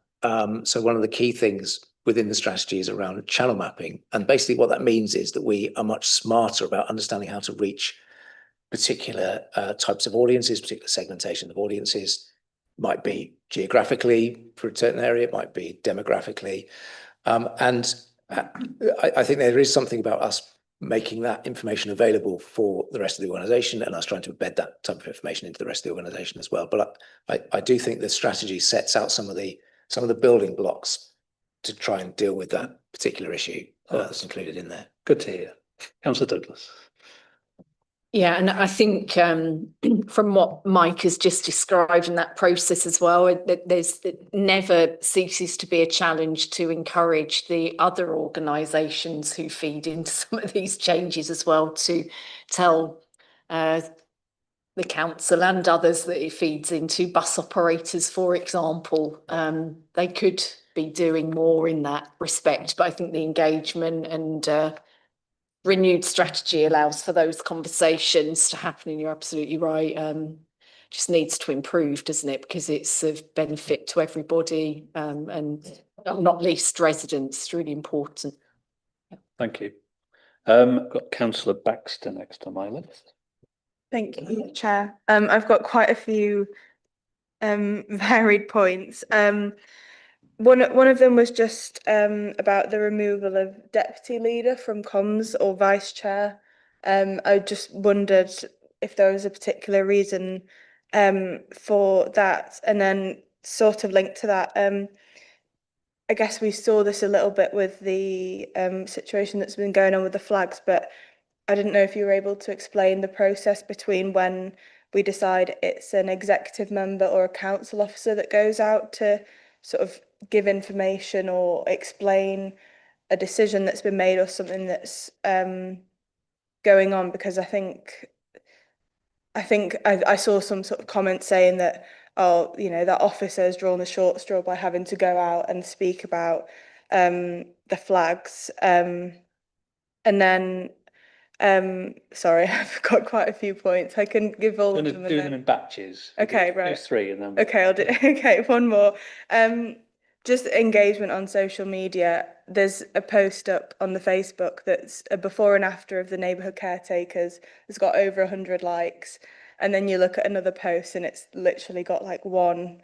And I think that shows that when you put people in there and show the difference that council officers are making every day, that's really important. And I just think embedding people into everything that is said, whether it's talking about, looking at a post here about Friends of Roundtree Park being closed, fostering this sort of stuff, I think we just forget to mention humans, people in the city. So I just think it shows that it works. I think we should do that a little bit more. Okay. Would you like to address those points, Mike? Absolutely, yeah. Shall I go in reverse order? That's okay. Thank you for your points around the neighbourhood caretakers, and that absolutely proves the point about what we've been trying to do over recent months, which is tell the story of real people doing real things in real places, because we know that resonates, and the data tells us that resonates as well. So that has been a bit of a change, I think, over recent months. In terms of exec member versus council officer, I mean, in really simple terms, it should be the exec member is around the policy of the council, and the council officer is around a sort of process issue. And it's a liaison with a political assistant as well, as set out in the media protocol. And then in terms of the media protocol, so the changes highlighted in there were based on the arrangements that were in place under the previous coalition arrangement. And so where I'm suggesting changes there, that's all that relates to, is to just move it into a space for a single administration. Yeah, thank you. Come back to you in a bit. Councillor Fisher. Thank you, Chair. I think I can provide a quick answer to your query about whether it's councillor or officer. If it's good news, it's a councillor. If it's bad news, it's an officer, and it has always been like that. Not sure that was the answer that was given, but carry on. The only thing I got reading through this is the one small paragraph on page 75, which caused me a little bit of concern. It's about officers and councillors having contact with the media. I'm not sure that the restriction suggested in there can be applied to councillors It says that officers and council have contact with the media in personal capacity or as members of non-council related organisations must not refer to their council posts and must make it clear to the journalist concerned they're speaking in a personal capacity. Now that obviously can apply to officers. I'm not sure it can apply to councillors because at the end of the day, we're elected to represent our constituents. And I don't think you can put a restriction on what we can say in the capacity as a councillor. So I just think that paragraph might need a little bit of a rethink. So this is the existing protocol, page 75. Yeah.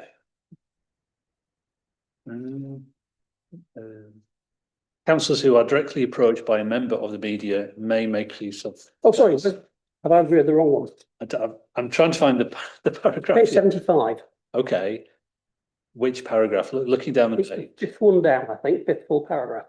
Officers and councillors who have contact with. Yep. In a personal capacity. So I think what that's saying, and Michael will correct me, I don't know, you're the chair of the allotment society and are asked for a comment about the allotment. I'm guessing it's making that differentiation depending on the context in which the media has approached you for a comment. Is that that's how I understand it? Is that how you understand it? Absolutely, Chair. Yeah, thanks. So and just to reiterate the point that this is the existing media protocol that's in place at the moment, and the only thing I've done here is suggest some changes around the related to the administration type of administration. But absolutely that. So it's trying to ensure that there's no confusion around how councillors or officers are talking to the media. So not as a representative of the organisation. You can absolutely talk and as a representative of, as a councillor, as a representative of your ward, but it's to make clear that you're not talking on behalf of the council as an organisation and the same officers as well. But this is in the existing media protocol, so this isn't the new bit. No, I didn't think I was aware of that, but I think it needs rethinking. Just a little bit of rethinking, because I can think of one council who paid a blind bit of attention to it without any question of a doubt, and I suspect there may be others as well. And the other question is, what sanctions do you have against councillors who breach it? Because unless they actually breach the standards protocols and bring the council into disrepute, I'm not quite sure how you'd enforce it. But anyway, thank you. Yeah. So you're talking about a link between the protocol and the councillor code of conduct. There's probably is something in there in the councillor code of conduct, but it's an interesting point, which I suppose we can reflect on. Quick question from me around the paper talks about sort of trusted voices and digital advocates. Trusted by whom? That's the first question that's sprung into my mind. How would these people be identified? What would be expected of them? Yeah, I was just a bit kind of puzzled. To be honest. Absolutely. So this is about us trying to identify the people who could reach those that we can't reach. And the principle being that obviously some people will come to us for their information, but some people will operate entirely separately from us, and their entire world won't touch anything that we own, any of the digital channels that we own. And so the trusted voices are those would be linked to the objectives of what it was we're trying to do at a particular time. So, for example, if we were trying to reach into a particular community to talk about a particular issue within that community, then it might be that we'd look for who are the sort of key businesses there that might interact. So it might be a local hairdressers or something, for example. And so there's not a sort of blanket approach to who those trusted voices are, but it depends on the objectives of what it is that we're trying to do. So your question, I think, around who sort of decides, well, it's a bit of who we think will help us to reach the people that we need to reach with a particular issue, and indeed get information back as well. But that depends on the objective of what we're trying to do at that particular time. Okay, no, it's interesting because I think it's open to a number of interpretations in terms of who's on message, rather than they have a position of influence or access to get information out to a particular group, which I understand, and you know, I think the comms team have been over a number of years better at utilising some of the community Facebook groups that exist, which is really kind of helpful. And yes, it does give rise to some of the interesting comments that then that then flow from that. But that's an example of it's not so much a trusted voice; it's more of a trusted channel. So maybe it might be worth just making more explicit reference to that. But yeah, that's often they're really good channels to get sort of hyper-local information out to residents. And I'm sure the team are aware of most of them, but there may be some that they're not. And again, you can use ward councillors as a source of information as to, you know, if a new group has sprung up that the council could be aware of. Was that a supplementary, Councillor Hollier? No? I'm seeing hands that don't exist this evening. Quite worrying. Oh, not for supplementary. Okay, that's fine then. In which case we'll come back to Councillor Baxter for some more points. Round two. Thanks, Chair. Yeah, linked to what you just said, I was going to say, I don't think, or I don't see the council in many community groups, and they are so effective. I mean, you can put a post out on your own page and it will get 0 likes, and you put it in a community group. And that's a much more direct way to get information to people, because people aren't checking the council's Facebook page, but they will see why their bins weren't collected or whose cats walking around the street, that kind of thing. And then also, I appreciate we have no money, but I didn't know if there was any capacity to put some money behind certain posts, because that's a lot easier way to target people as well. You can literally put a £5 behind a post and it can reach thousands of people. And that versus however much we spend on the physical newsletter, I'm sure would have a much more wider reach and direct one as well, getting into particular groups. Then emojis on social media posts. This, if you have a huge block of text, it doesn't invite you in, and an emoji at least sort of highlights what the post is going to be about and is just more engaging and breaks up the text. And then social media advocates, there's quite a few people in the city that are doing this kind of stuff. There's a guy on TikTok who does all these interesting facts about York's history that I didn't know, that in Guildhall Ward there's a huge sign on the wall on Wigginton Road that was a protest against the poll tax, which I didn't know, sent it to the councils, they also didn't know, and stuff like that. There's people doing these great things, and they've got thousands of followers on their channels. And linked to that TikTok, lots and lots and lots of councils, and I've raised this before and I will continue to raise it. We need to engage with young people as well, and lots of councils do that and we don't, and I think that's a missed opportunity. Okay. Would you like to respond to any of those points? Yeah, thank you. Thank you again, Councillor. So in terms of community groups, I completely agree. They are absolutely one of the best ways of reaching people. Unfortunately, we can't get into most of them because you have to submit and to be accepted to do that, and very few of them accept a big organisation like ours. That and so the principle here, I think, is about trying to identify the people who are already in those groups, and that may also, maybe ward councillors, for example, will actually asking people to share key information around things that are happening in particular wards or particular areas. And I think that's probably the answer to those. But absolutely, I completely agree. They are really, really powerful. And not just about lost cats. That's one of the really important things. Money behind posts. We do that, actually. There is no central communications budget, but there are project budgets where we have where we sometimes do that. Station Gateway is a recent example where we've used boosted digital posts to help get information out around Station Gateway changes. And I think that's worked really, really effectively, and has really driven really high engagement rates on those things that might otherwise not have shown up in people's feeds as highly. But it does depend on a specific project funding, specific objectives.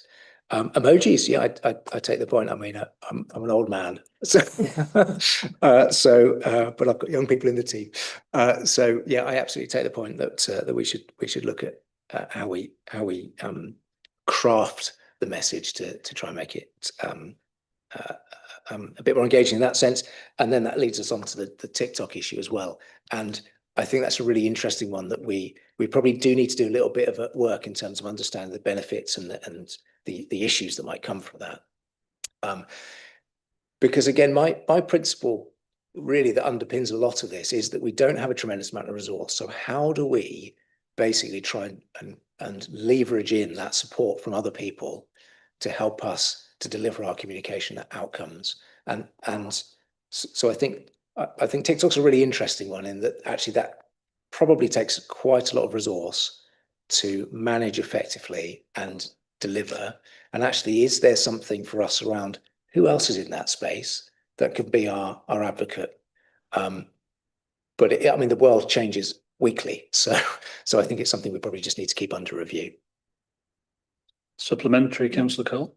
Yeah, just a quick supplementary on that. So just on the community groups, just that if you've got more empowered frontline teams and individual staff within the council, they are the way into some of those community groups. And just on that, again, similarly on the TikTok point, which I appreciate is a bit of a minefield. But again, that is the other way into that. You don't need it to be corporately controlled necessarily to get the amplification and the access that you would get through those channels. So I think in some ways the strategy needs to reflect a level of flexibility, I suppose, whilst understanding that you need to have a level of control over content and kind of quality control or reputation or whatever it might be. I do think there is a way of amplifying, which is kind of the point I was making before, but that's channels and access to those community groups. Yep. Thank you. Councillor Hollier. Yeah, I was just wondering about the table on point 7. Which page are we on? 64 and 65. Okay. Just in terms of like the council plan delivery priorities and how those were chosen. So obviously the council plan has kind of reams and reams of delivery priorities and things to do and commitments, which presumably all list, sort of link back to the sort of pre-election manifesto. But obviously these are quite a small number of things either plucked from there or that I couldn't sort of see in the council plan. But obviously some of them are very specific, pledge, insulate thousands of homes. And some of them are quite sort of nebulous, like, accessible and sustainable city. And they sort of sit a little bit oddly together. Obviously some of them you could say has been achieved anytime, like bring well-paid jobs to York. You can make an argument for that. Obviously some of them we know are being failed at the moment, but it's quite a sort of odd list of things that seem plucked. I was just wondering whether there were sort of a list of examples of the sorts of things, or whether these are things that we have particularly chosen that we want to highlight. So the key thing in that table is the left-hand side column, which is the neighbourhoods, transport and growth, and climate, and those are the 3 areas that I'd like us to focus our communications activity, our proactive communications activity around. And then the right-hand columns are examples of the type of content that we would draw that from. So we tell the story of each of those things. And the neighbourhoods bit comes from, I'll just use that as an example, but that comes from national research in terms of what we know people really care about outside their front door. It comes from our own data around what people are very interested in and with engagement as well, and picking up on the point around the levels of engagement around neighbourhood caretakers recently as well. So they are examples. The right-hand columns are examples that we draw from to tell that story of neighbourhoods, for example. Okay. Councillor Douglas. Thanks. And so what Mike has just said, but as well, they are the administration's priorities. And so that's where some of these elements come from, and they are in the council plan, and that is what the council plan is. It speaks to the city's priorities and the strategies that have been developed with partners over a period of time, and 10-year plans would be examples of that. But then the manifesto commitments feed into it, and so that's what appears in their priorities as well. So that's where a lot of them have come from. Okay. Are there any other questions or comments from anyone? I think the only other thing I would add in terms of making more explicit in the strategy is the proactively providing information of use to residents to enable them to get to where they need to get to, as an enabler for residents. And I think that's, we sometimes forget, we get lost in the art of the comms rather than the purpose. And I think we need to keep dragging ourselves back to why are we doing this. Councillor Baxter. Thank you, Chair. Just one last point, sort of about that actually. Digital inclusion and exclusion is obviously really hard to balance when we don't have physical things going out. And Joseph Rowntree do lots of brilliant stuff in the city. They've got their inclusion cafe. And I just wondered if we did any work with them, because they're a separate organisation that have their own budget to run these things, and just wondered if we do lean into that. I'll bring Councillor Taylor then if you want to come back in, Mike. Oh, sorry, forgive me. Well, I was going to sort of challenge my colleague on that and then challenge the council on that, because I think the fact that we don't have anything physical going out is squarely one of the issues in the lack of support for people who aren't online. And things like digital inclusion cafes, and there's quite a few different initiatives going on across the city. They are good and valuable, but there are still people who might even be 50, 60 years old who won't become internet savvy, and they shouldn't have to be dragged to becoming internet savvy to understand key messages about what's going on in their city. And paper isn't everything, but sometimes the basic things do work to a point. And there'll be some people who we will not reach with any messages unless they're getting something physical in their hand.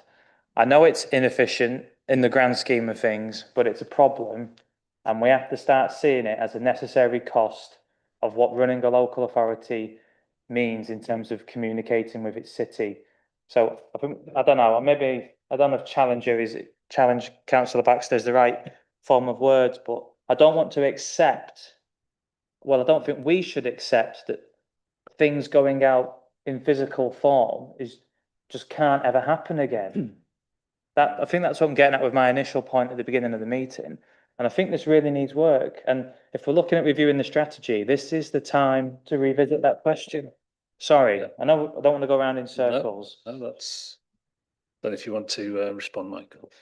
Well, it feels like something that we could be a little bit more, as we said at the beginning, a bit more overt about in terms of the approach within the strategy, and take up all the feedback. Yeah. Councillor Douglas. Yeah, I totally appreciate that challenge, Councillor Taylor, and it's something we talk about a lot, don't we? How to balance that absolute need. Of course, it's absolutely right that people get the information they need, but it's been tremendously difficult on budget terms, isn't it? And the priorities and where we put our money. So we need to continue having that conversation and considering it every time budget time comes around again, which it is now. But then something that I think has started to happen more, which is quite beneficial in this respect, is that some of the citywide publications like Local Link and the other free magazines that go through every door in the city every month have been showing more interest in putting in there articles that have either come from the council or speak to some of the initiatives that are going on, and they are really open to that. And so I think that has been quite a good development, because I don't think that has always been the case. And that is something, it goes to 85,000 households over every month. It's a huge circulation. So there's benefit to that as well. It's likely more effective than our own communications that would only at best, and I think when it was at its full throttle on paper, once a quarter, perhaps 3 times a year, something like that. Yeah. And do you want to Sorry, come back on could I Fen just itself? Yeah. a really quick question on that. I don't live in a parish area, but does CYC have small sections in parish council newsletters? I'm looking at my Lib Dem colleagues who probably would know better than me on that. Not as a matter of course, we don't know. Yeah. Just on the last point on the paper issue, I know a number of wards have put some ward funding into new award information pamphlets. I know Westfield did, and Dringhouse and Woodthorpe we did a directory, which is probably a bit extreme, but it was good fun. And that was actually delivered with local link, although we did ask them not to put it inside. So there's more chance of people reading it. But that was, factual, non-political information about council services and other local organisations. And that's perhaps a template that, it's a way of people getting messages. But obviously, as soon as you deliver it, it's obsolete. But that's obviously the nature of the of the document. But it's yeah. So there are things happening, but we're not through comms. And I suppose that if comms aren't aware of it, then maybe we should have sent a copy to comms. But I'll remember. I'll just quickly run through just a quick summary of some of the points made, but I know you've been making notes, Michael. Obviously, more explicit reference to offline communication and how we can ensure that that people aren't excluded. Amplifying sort of the staff voice and frontline story. Thinking about trusted channels as well as trusted individuals. And thinking about our sort of members of staff who would have knowledge of and access to some of the community groups that we were talking about. Talking about communication within CYC so that the comms team have the information they need in a timely manner to be able to share with residents so that it has maximum impact. Use of emojis and engagement with young people, not necessarily mutually exclusive. Everyone likes a good emoji, and the strategy having a level of flexibility in terms of the vehicles through which messages are communicated. But I'm sure you've got other stuff as well, Michael. Is there anything else anybody else wants to raise before we draw this agenda item to a close? If not, thank you, Michael. Thank you for coming and seeking our input. It's much appreciated. Hey, brings us on to agenda item 6. I don't know if you're staying for agenda item 6. Okay, that's fine. You will receive the outputs of it in due course.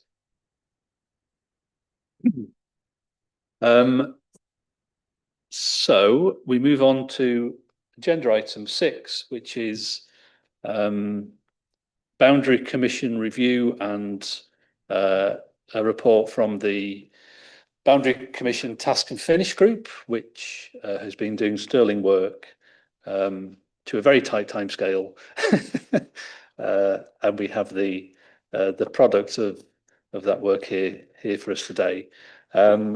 So we're joined by Julie Gallagher, who's the head of Democratic Services. Welcome, Julie. I understand Councillor Merritt will introduce the report as the chair of the Task and Finish Group. Councillor Merritt. Yes, thank you, Chair. Yes, tight timescale was certainly the word for it. And I suppose that partly explains why there isn't actually a covering report as such. If I briefly cover what we did, we had four formal meetings of the Task and Finish Group and one more restricted informal set of exchanges. We really spent the first meeting was sort of just getting our head around the task, what was involved, how we go about it, and the second going into further detail and sort of specifying some of the information and other things that we wanted, looking at sample submissions by other authorities, best practice and so on. Third meeting, we, with the emerging views of the different groups, we decided to structure the report in two parts.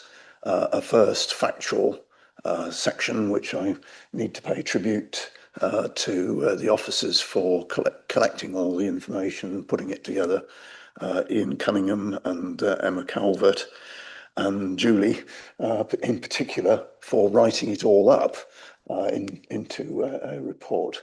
Incredibly helpful. The fourth meeting, we went through the report that Julie had written and gave our observations and requests in terms of potential alterations. In terms of the just before I get there, we had in attendance at our meetings the Local Government Boundary Commission representative Tom Rutherford, who heroic, frankly, sitting through all of our meetings and all those hours, but he was incredibly helpful in explaining the process. And in terms of answering all our questions on what was valid, what would count, what wouldn't count, on some of the nitty gritty of the details. So I'd hope we could I'd like to formally express our thanks to him, and hope that can be put in the record, please. And obviously thanks to the other members of the task group for all their contributions and time. But in terms of the second part of the report, we recognise that there was not agreement in terms of the numbers, but that in effect each group would contribute their own sections in terms of the submission. So that is the form of the report you have.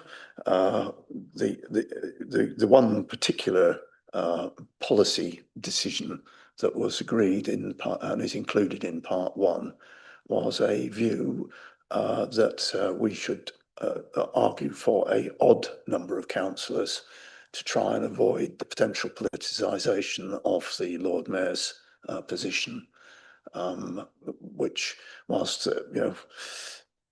there were differing views expressed about that, I think there was overall a acceptance that that was a sensible recommendation to make.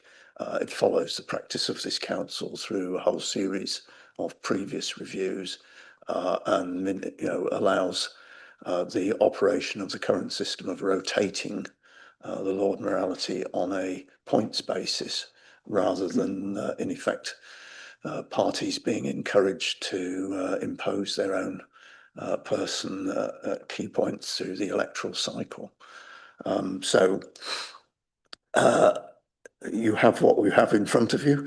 It was a bit of a rush job, but I think we've done reasonably well in the circumstances.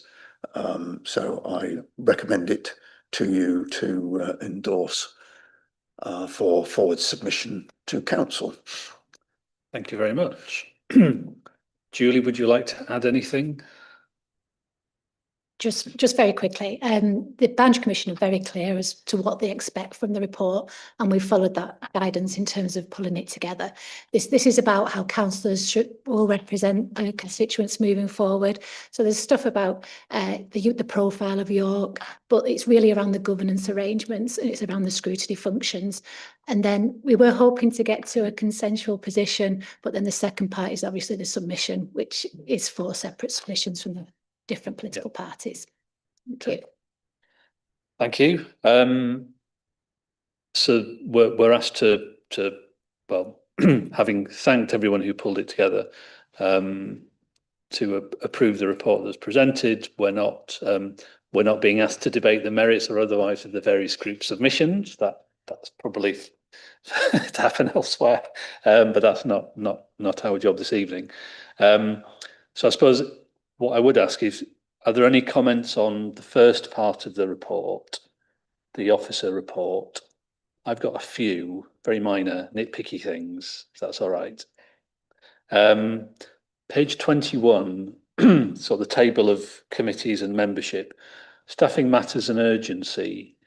It says 3 executive members, but I think there is 1 opposition member on staffing matters and urgency. I think Councillor Eyre attends, so I'm guessing that's. So that was the first one. Page 38, paragraph 10.16, where it says councillors are also school governors. Probably just worth qualifying that some councillors are school governors, but some are not. But it could be read as meaning that all councillors are school governors, but that's not the case. Page 39, paragraph 10.10, in terms of how councillors report casework. It says casework is submitted individually by councillors directly to council officers. Not in all cases. We're all encouraged to use the council's online reporting system, which I do. And in desperation, when I think it's not letting me report what I need to report, then I'll email an officer. So I think that could be amended to reflect the different channels through which councillors can report casework, with the online reporting tool being one of them. Councillor Merritt. Just on that point, that reminds me of something that I think we did discuss, but has got missed off. This members are supported in this work by political assistants. That obviously only applies to the larger groups. Yeah, well spotted. Yeah, so nothing huge or material, just a few minor points. Does anyone else have anything else? Councillor Watson. Thank you, Chair. I echo those comments. It's a very well prepared report in a very short period of time. Again, I've just picked up a few small points, but probably as well we are as accurate as possible. On page 38, there was reference to councillors holding surgeries. I think it probably would be more accurate to talk in terms of some councillors holding surgeries. But on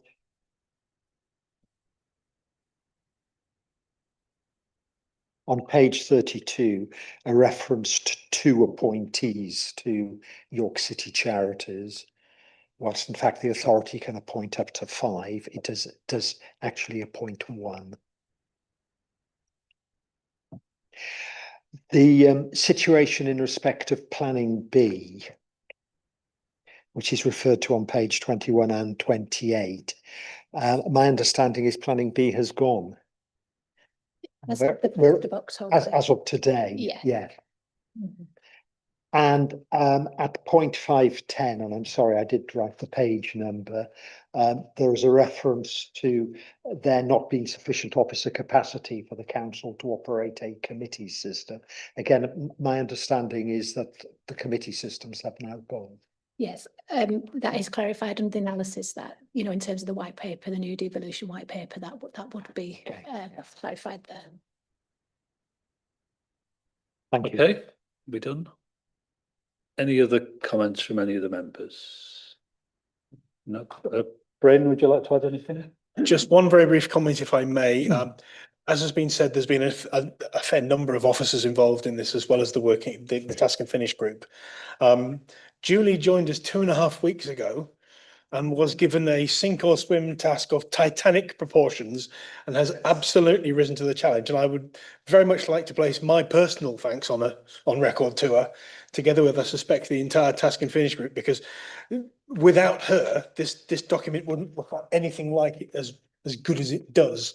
And I'm hugely grateful for her assistance in this, her endeavours to bring it to a point that actually it makes sense.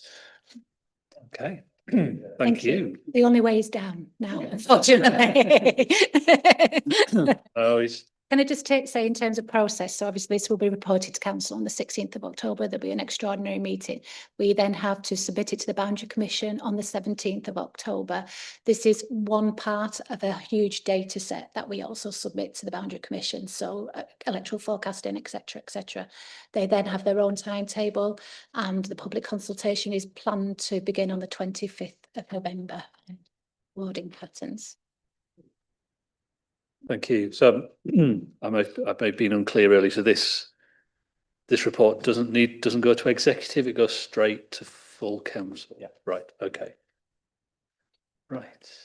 So we'll do this the proper way. Let's have a show of hands. Who ask all those members who are happy for this report with those small number of amendments to go up to full council. All those in favour? That's unanimous. Very well done. Thank you, Julie. Item 7, urgent business, that there is none. So thank you, members. It's been a long meeting, but we've covered quite a bit of ground. So thank you for your participation. Good night.